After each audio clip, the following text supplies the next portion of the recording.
Bonjour, bienvenue sur ma chaîne. Aujourd'hui, je vais vous montrer comment je réalise des boucles d'oreilles en FSL. FSL ou dentelle libre, c'est-à-dire qu'on ne brode pas sur du tissu, on brode sur un support tel que celui-ci. Enfin, moi, c'est celui-ci que je prends. C'est un intissé hydrosoluble spécial, c'est marqué là. C'est vraiment pour le Richelieu, le FSL, etc. Si vous réalisez ça sur le mauvais support, vous risquez de louper votre réalisation. Je ne suis toujours pas formatrice. Par contre, je remercie toujours par avance grandement les personnes qui auront la gentillesse de me mettre un petit pouce. Regardez bien la vidéo en entier, puisque au cours de cette vidéo, je vais vous donner les différents petits trucs que j'utilise. Si vous voulez que je réalise les deux autres paires de boucles d'oreilles, celle-ci, c'est que du remplissage. Là, il y a du millard et là aussi, il suffit de me laisser un petit commentaire et je réaliserai la vidéo correspondant à ces boucles d'oreilles. Je travaille ici pour la vidéo dans MySunet, mais ceux qui ont premier plus 2 peuvent réaliser la même chose. Alors, le logiciel s'est fermé, visiblement.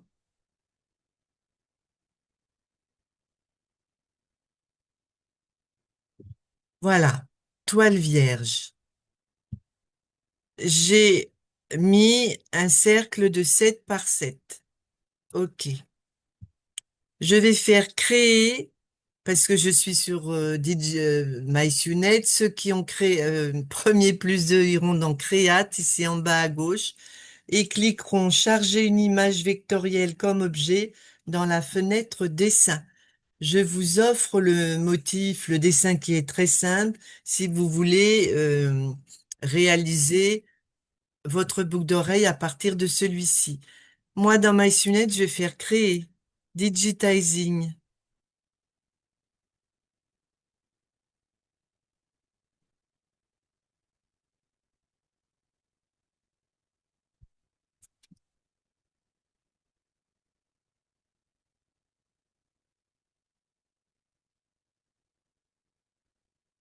affichage.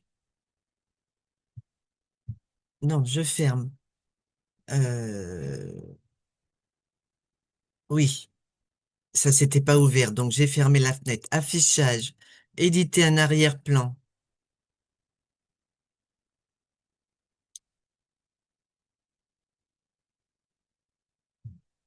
Je vais aller dans Insérer, insérer un fichier. Là, j'ai mis un fichier en 4QB pour ceux qui ont premier plus 2 ou ECQ pour ceux qui ont MySunet. Donc, je coche sur... je pourrais télécharger les deux d'ailleurs. Ce fichier, vous pouvez le déformer, faire ce que vous voulez ou le laisser tel quel. Je le centre avec cette icône sur ma toile. Je peux modifier avec cette icône la taille. Je le laisse comme ça. Je vais dans la partie où l'on numérise. Terminé. Accueil. Création rapide. Je clique sur ma couleur. Je vais demander du cross-hatch. Un point simple. Un appliqué. Sélectionnez l'appliqué.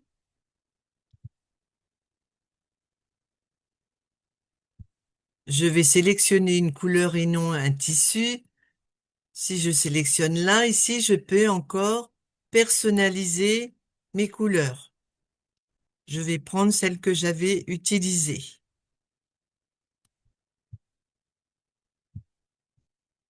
Je clique sur cette icône. Je clique sur le dessin. OK. Je vais modifier certaines choses. Appliquer. Appliquer standard. Là, je vais mettre 0,1. Je vais aller dans les options du point et je vais mettre 2,3. Je coche losange. OK. Les personnes qui n'ont pas de machine qui lise les arrêts peuvent aller dans Édition, Séparer, rajouter une couleur pour obliger la machine à s'arrêter.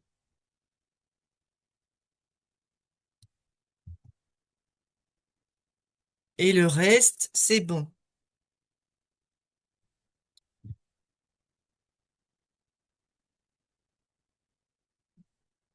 Changement de couleur.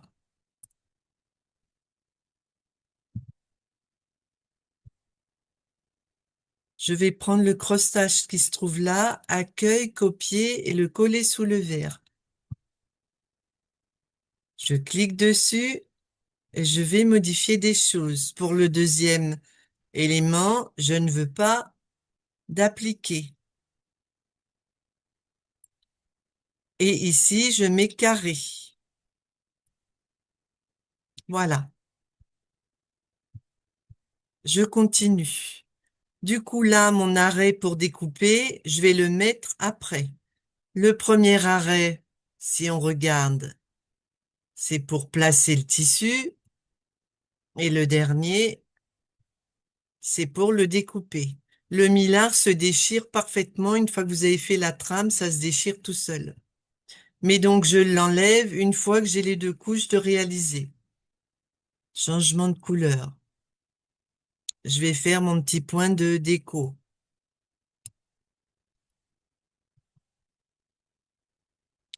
Je prends cet élément, copier, je le colle sous le bleu.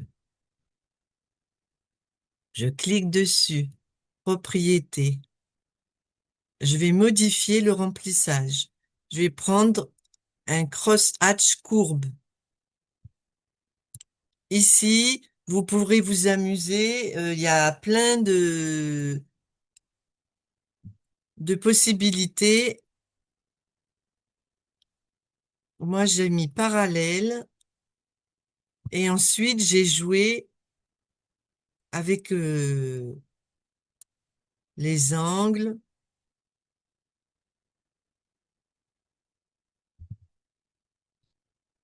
Et là, avec les flèches, vous pouvez modifier des choses.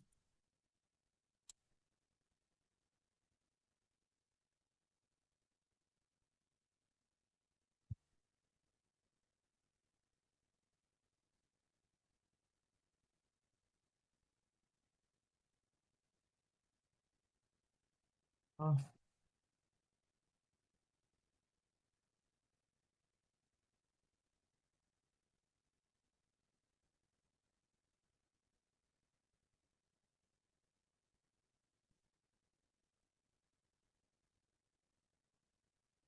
On va regarder si je bouge. Ici, j'obtiens encore des choses différentes.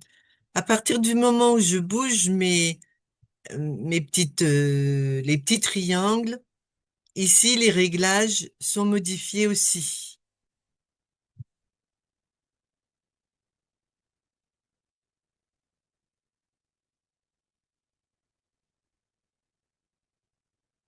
Une fois que vous avez quelque chose qui vous convient, vous faites OK. Moi, j'ai mis point double pour que ce soit un petit peu plus costaud.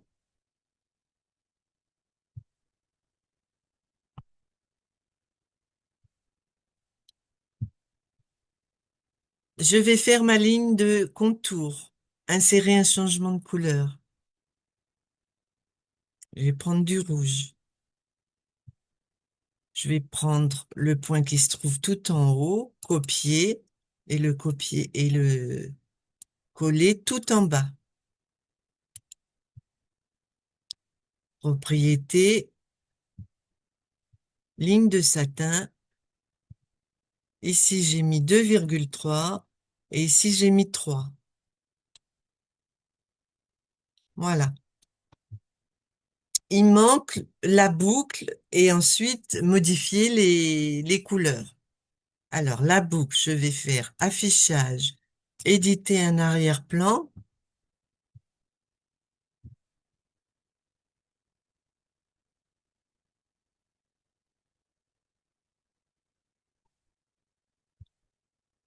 Insérer, je vais prendre le cercle. OK. Ici, je mets 2,5. Et puis là, je vais modifier la taille ou je pourrais me servir de la règle. Mais c'est plus précis avec la taille ou après, une fois que ce sera numérisé.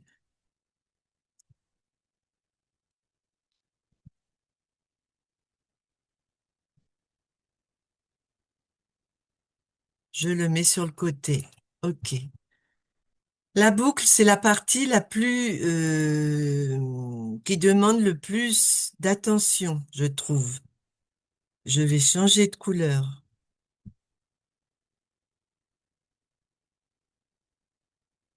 Il faut vraiment que votre attache soit parfaite.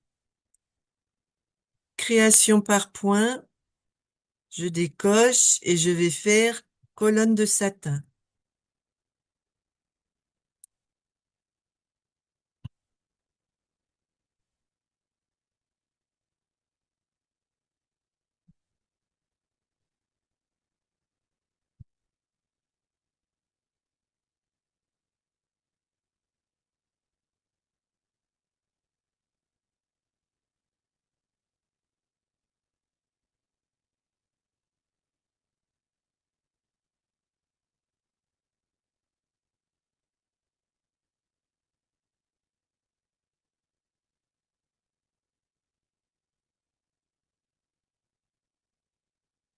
Moi, je ne vais pas vraiment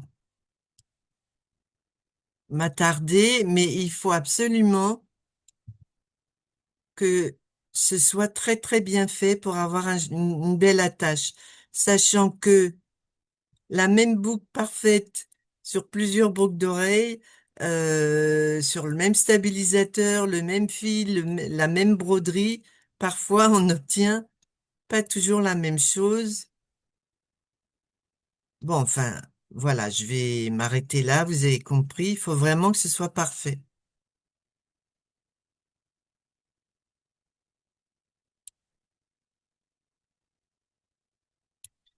Allez, je fais clic droit. Si je veux, je peux encore modifier et en étant dans affichage objet, reprendre plus précisément. Je clique droit. Je vais cliquer ici.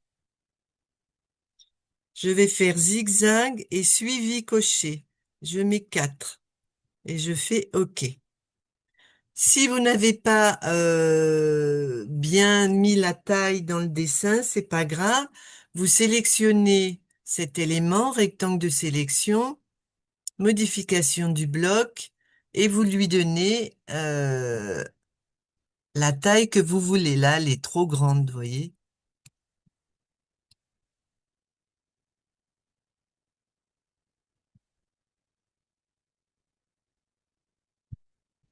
Voilà. Cette attache, elle est donc sélectionnée. Je pense que mon motif,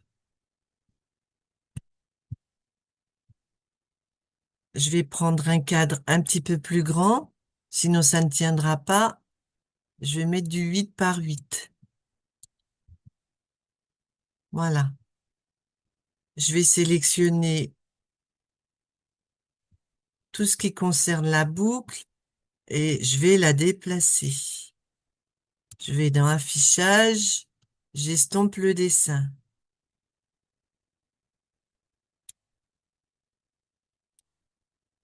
Je prends ma boucle, je la positionne. C'est là où c'est le plus compliqué. On peut, c'est pas obligatoire, mais on peut rajouter des petits points de suture en plus. Donc, je vais dans Création par point, je vais mettre un point triple et je vais créer une zone.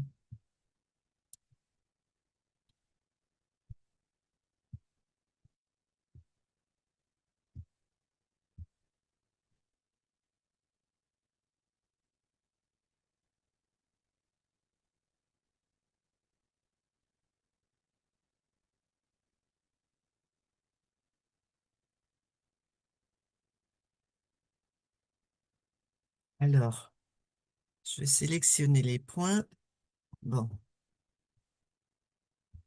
voilà.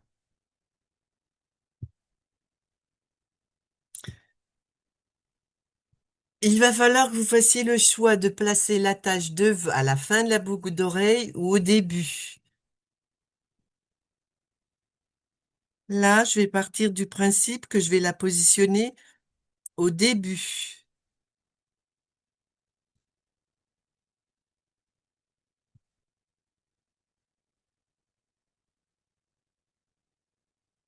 Ce qui veut dire que ce point sera caché derrière, tout à la fin.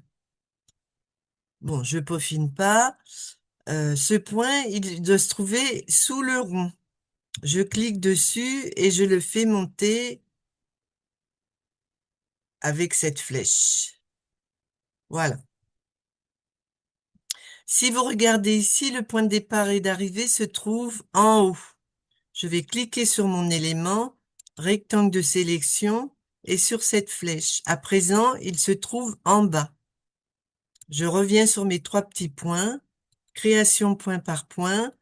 Je clique là et je vais rajouter un point, ce que j'appelle moi un point de liaison.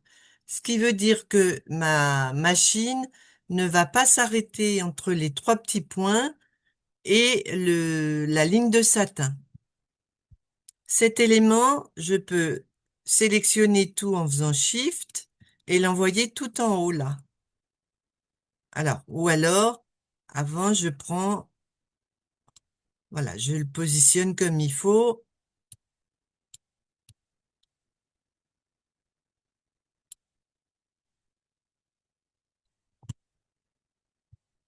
Et je l'envoie tout en haut. Si je mets le lecteur de motifs, alors pourquoi il me dit qu'il n'y a pas de place? Donc je vais faire rectangle de sélection, tout sélectionner et monter. Voilà. Donc, ça commence par les trois petits points et la boucle. Le cross-hatch va venir s'appuyer sur les trois petits points que j'aurais pu faire d'ailleurs un petit peu plus long. Attention aidez-vous bien du lecteur de motifs pour voir où vous les positionnez. Donc là, le millard a été posé, la première couche, la deuxième couche. Je déchire le millard, mon point fantaisie et la ligne de satin.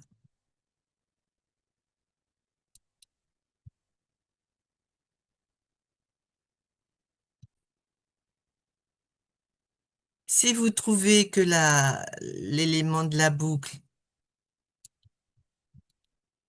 est trop grand, vous pouvez encore la diminuer. Oui, là, ça va pas.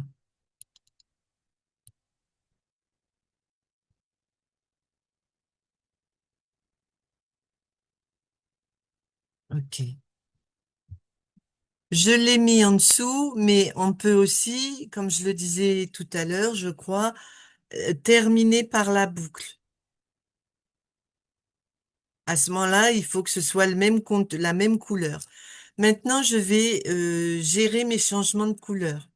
Là, je vais mettre du noir.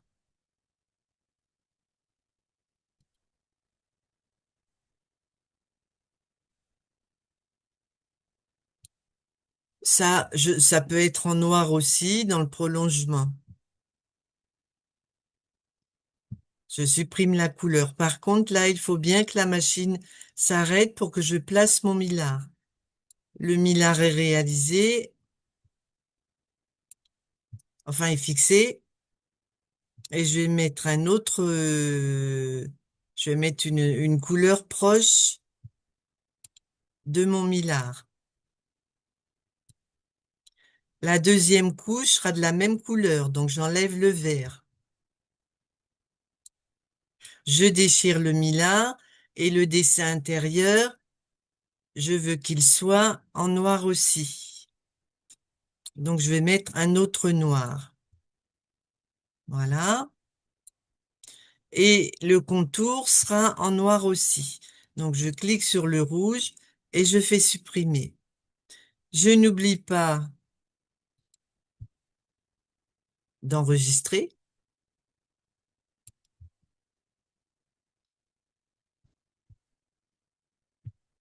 Si vous ne vous sentez pas de faire la tâche, on va regarder déjà.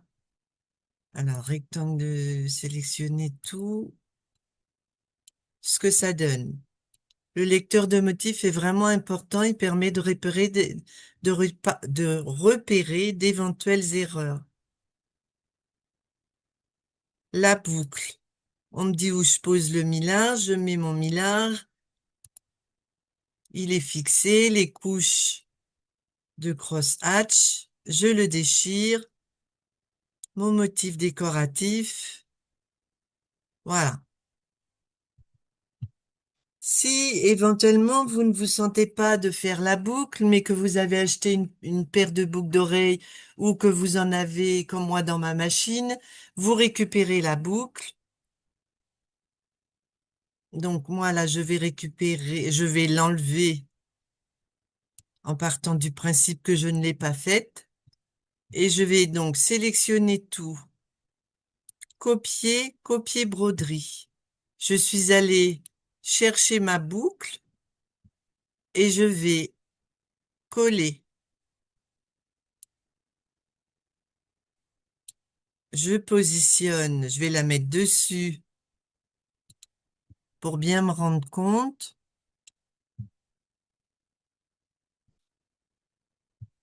Je la positionne. Je la laisse devant ou je la laisse derrière comme je veux. Je peux éventuellement combiner tout. Et si je la veux devant, je vais dans Stitch Editor.